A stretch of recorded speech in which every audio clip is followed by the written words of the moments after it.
Hi, my friends in conflict. Have you ever found it difficult to understand what a manager expected of you? Well, watch today's video for some experiences that I will share that have taught me some important lessons.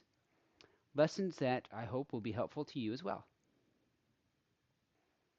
About 25 years ago, I was working in the hotel industry in sales, and a new director came to our property to direct our sales department. She came from a competing property and immediately started to make me feel like my writing was too poor for communication with prospective clients. She would call me into her office and point things out that she thought were not very clear in my communication. After I left that position, her intentions became more clear. She brought in her friend from the previous property at which she had worked to take over my market. So this manager had made me feel incompetent when in fact she should have been mentoring and coaching me. In hindsight, I appreciate the experience that I had because it forced me to really concentrate on my communication skills for the last 25 years, as I have mediated many conflicts and I've coached many people in their leadership development. If you are working with a manager or a senior leader or executive who has a difficult time expressing or clarifying what it is that they expect of you, then this next experience may be helpful.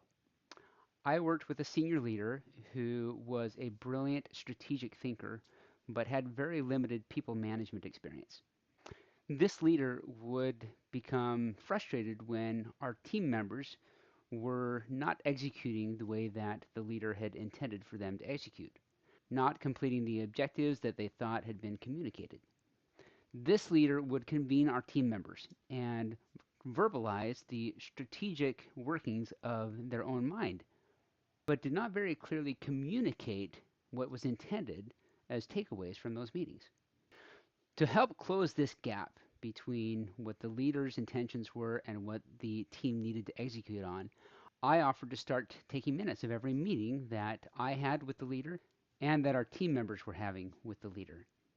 I would summarize key takeaways that I perceived from the meeting and then send those to the leader for the leader to review and to confirm or clarify.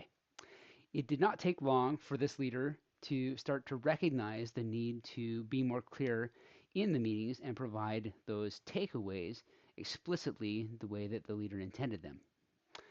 As a result of this practice, many team members who had been doubting their own competence became strong leaders themselves.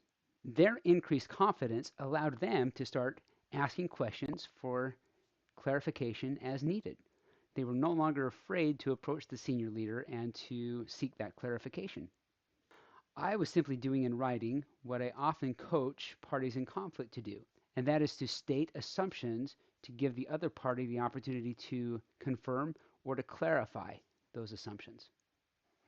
This keeps conflicts from escalating and is a good practice for communication in all contexts.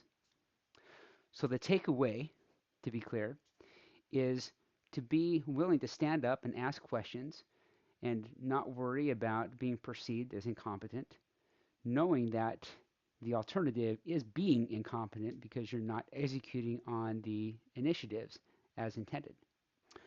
Further, if you use a positive and a calm tone in asking for that clarification, you're likely to elicit patience and even an opportunity for mentoring and coaching from those leaders.